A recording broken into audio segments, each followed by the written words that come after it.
నమస్తే, మీరు చూస్తున్నారు దైవం టీవీ ధార్మికం యూట్యూబ్ ఛానల్.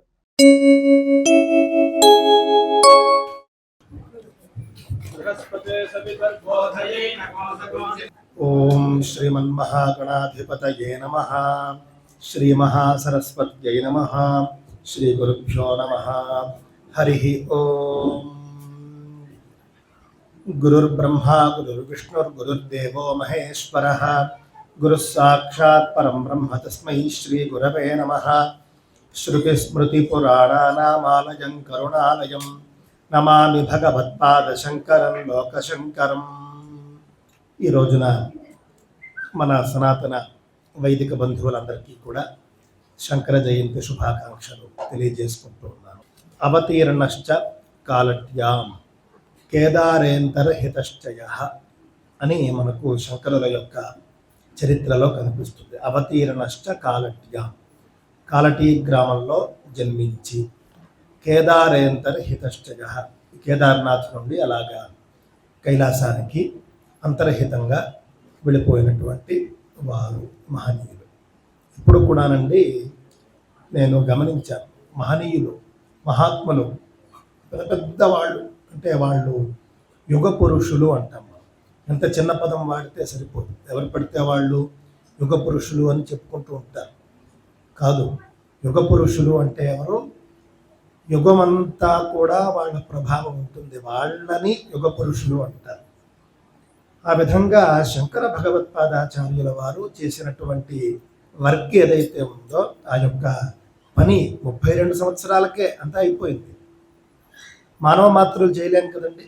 32 సంవత్సరాలకి సెటిల్మెంట్లే అవ్వట్లేదు. ఇంకా నేటి రోజుల్లో ఇంకా సెటిల్ అవ్వలేదని అంట. ఆ అబ్బాయికి 34 ఏళ్ళు ఉంటాయి.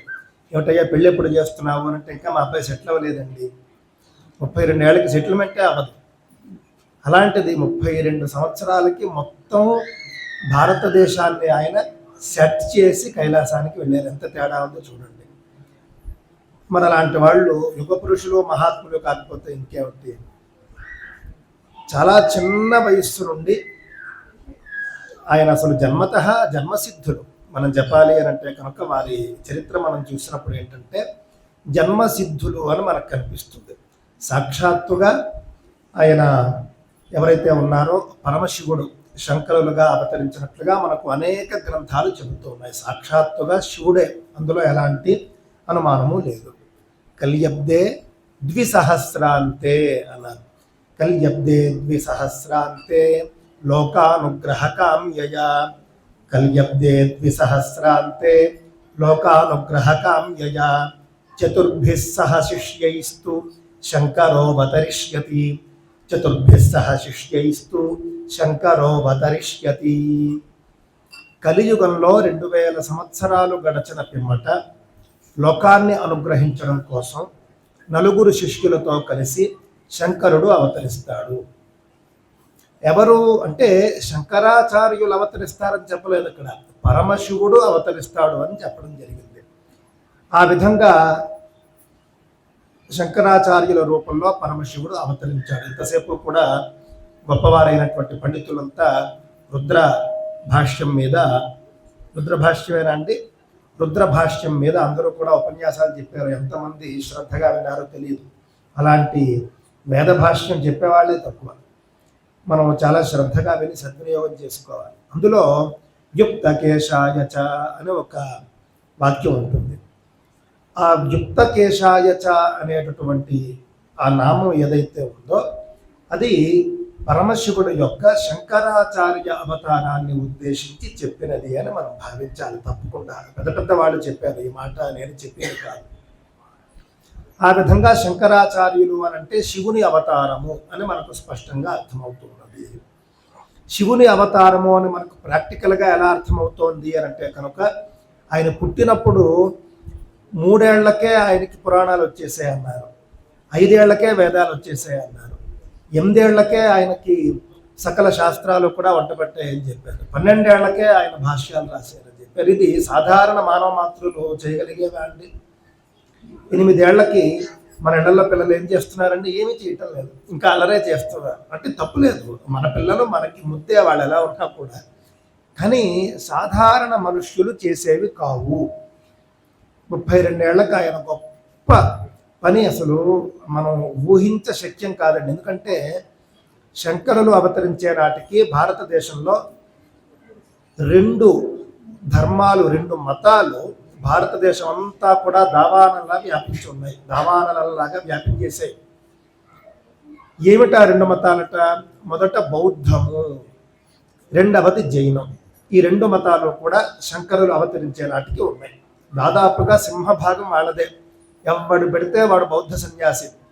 ప్రతివాడు బౌద్ధ సన్యాసం తీసేసుకోవడం, ఇంటింటికి భిక్షెత్తుకోవడం. అంత బుర్ర లేకుండా ఎలా ఉంటారో తెలియదు. ఒక 50 ఏళ్ళు అందరూ పెళ్ళిళ్ళు పెటాకులు మానేసి భిక్ష ఎత్తుకుంటే తరువాత భిక్ష వేసేవాడు ఎవడుంటాడు లోకంలో? అంతే కదా. ఒక 100 సంవత్సరాలు పెళ్లి అన్నది లేకుండా బౌద్ధం పెళ్లిని వ్యతిరేకిస్తుంది. ప్రతివాడు సన్యాసం తీసుకోవాలంటుంది. సన్యాసం తీసుకోవడం, భిక్ష ఎత్తుకోవడం, సన్యాసం తీసుకోవడం, భిక్ష ఎత్తుకోవడం. ఇంటింటికి భిక్షకి ప్రతివాడు బయలుదేరుతాడు. ప్రతివాడు బయలుదేరిన తర్వాత పెళ్లి చేసుకునేవాడు లేడు, గృహస్థు లేడు అనుకుందాం. అప్పుడు భిక్ష వేసేది ఎవడు చెప్పండి? భిక్ష వేసేది ఎవడు లేకపోగా నీ మాట విని భిక్ష తీసుకున్న వాళ్ళందరూ కూడా ఆకలి చావులు చేస్తారు. మొత్తం అందరికీ కూడా ఆకలి చావులు వచ్చేస్తాయి. ఎంత దారుణమైనటువంటి విషయం. ఒక మతం ఈ విధంగా ఒక ఆలోచన లేకుండా సిద్ధాంతం చేస్తుందా? చేసింది. బౌద్ధం చేసింది. బౌద్ధం చేస్తే శంకరాచార్యులు అవతరించే నాటికి ఆయన భవిష్యత్తుని దర్శించారు. ఇంకెక్కువ కాలం మానవాళి నిలిచేట్టుగా లేదు. ఇదే విధంగా కనుక బౌద్ధం ముందుకెళ్తే, బౌద్ధం ఒక రకం, జైనం ఒక రకం అండి. ఇదే విధంగా కనుక ముందుకెళ్ళిపోతే మానవాళి భారతదేశంలో అంతరించిపోయేట్టుగా ఉంది. అంతరించిపోతే కనుక అప్పుడు ఏం చేస్తారు? మ్లేచ్చులు వాళ్ళంతా కూడా వచ్చి ఆక్రమించేసుకుంటారు. మొత్తం అంతా కూడా రాక్షస మతాలవన్నీ కూడా మొత్తం ఆక్రమించేసుకుని ఆర్యావర్తం అంతా కూడా మ్లేచ్ఛ భూమి అయిపోతుంది. ఈ ప్రమాదాన్ని శంకరులు దర్శించారు ముందే. దర్శించి ఎట్టి పరిస్థితుల్లోనూ కూడా భరత భూమిని రక్షించుకోవాలి అని అంటే కనుక ఈ యొక్క నాస్తిక మతాలను నిర్మూలించాల్సిందే, ఈ యొక్క కర్మ వ్యతిరేక మతాలను నిర్మూలించాల్సిందే అని చెప్పేసి ఆయన సంకల్పం తీసుకున్నారు. ఇక్కడ గౌతమ బుద్ధుడు వేరు, బౌద్ధం వేరు అని మన పెద్దలు భావించినట్లుగా నేను గమనించాను. గౌతమ బుద్ధుడు సిద్ధి పొందిన తరువాత 400 సంవత్సరాలకు కానీ బౌద్ధం ప్రచారంలోకి రాలేదు అని చరిత్రకారులు చెబుతున్నారు. అంటే 400 ఏళ్ళు అసలు ఎవరు బుద్ధుడి గురించి, బౌద్ధం గురించి మాట్లాడుకోలేదు. చాలా తక్కువ. 400 ఏళ్ల తర్వాత ఎవరికో అనిపించింది గౌతమ బుద్ధుడు గొప్ప మాటలు చెప్పాడని. అనిపించేసరికి ప్రచారం మొదలెట్టారు. బౌద్ధం బౌద్ధం బౌద్ధం. ఎందుకు బౌద్ధం అంత విస్తృతంగా ప్రచారం అయిపోయింది అంటే కొంత కఠినమైనప్పటికీ కూడా నేను ఒక మాట చెబుతాను. కలియుగంలో సహజంగా మనిషికి బద్ధకం ఎక్కువ. కలియుగంలో సహజంగా మనుషులు సోమరిపోతుతనంతో ఉంటారు. ఈ సోమరిపోతుతనం ఎవరికైతే ఉంటుందో వాళ్ళందరినీ కూడా ఆ మతాలు ఆకర్షించాయి. ఏమీ చేయక్కర్లేదు అన్నారు కాబట్టి, ఏ పని చేయక్కర్లేదని చెప్పారు కాబట్టి ఏదో బాగుంది అనుకున్నారు.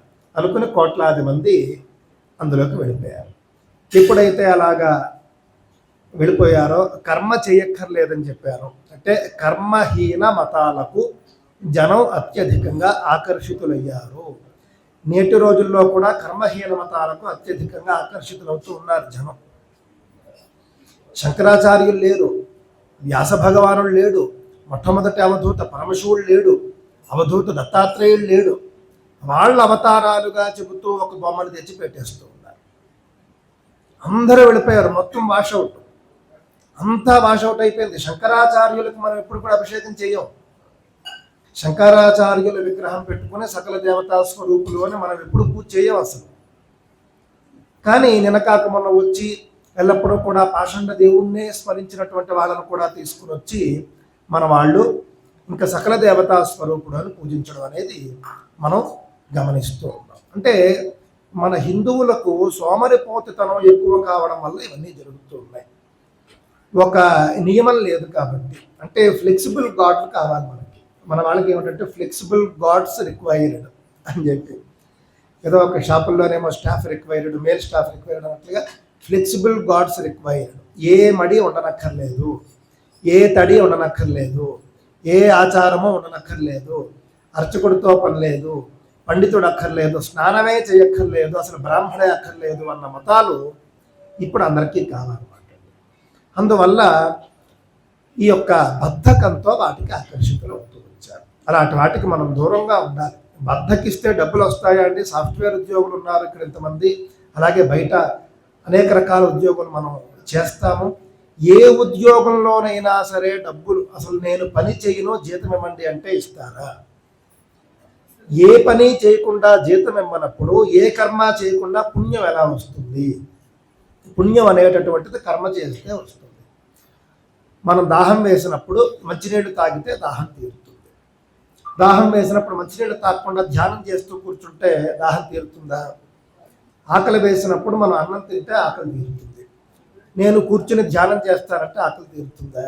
ఈ విధమైనటువంటి విధానాలకు జనం ఎక్కువగా ఆకర్షితులు. ఏమీ చేయగల ధ్యానం చేసేయండి అన్నీ వచ్చేస్తాయి.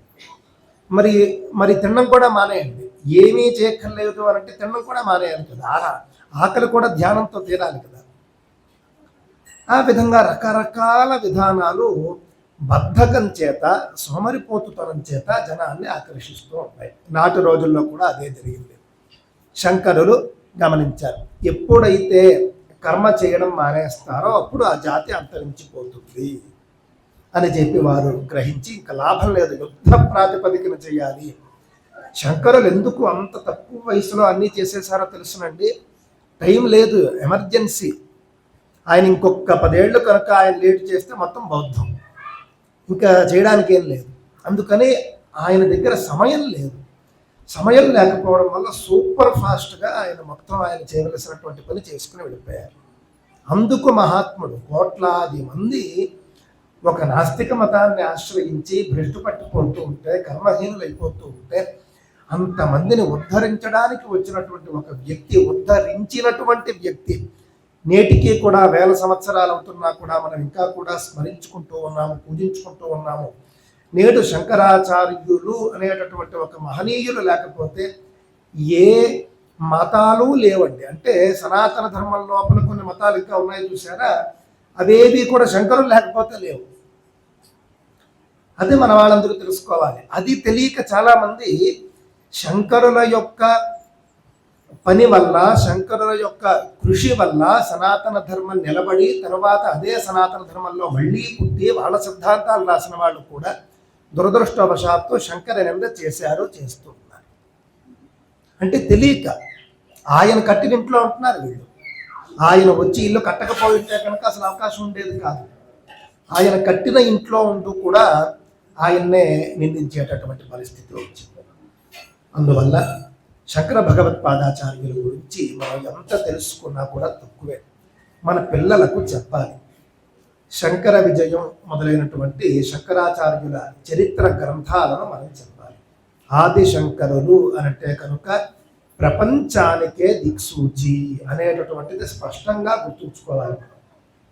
వారు చెప్పినటువంటి అనేక మాటలు సౌందర్యలహరిలో ఒక శ్లోకం ఉంటుంది. శివశక్తి కామ క్షితిరథ రవిశీత కిరణ అని చెప్పేసి మొదలవుతుంది.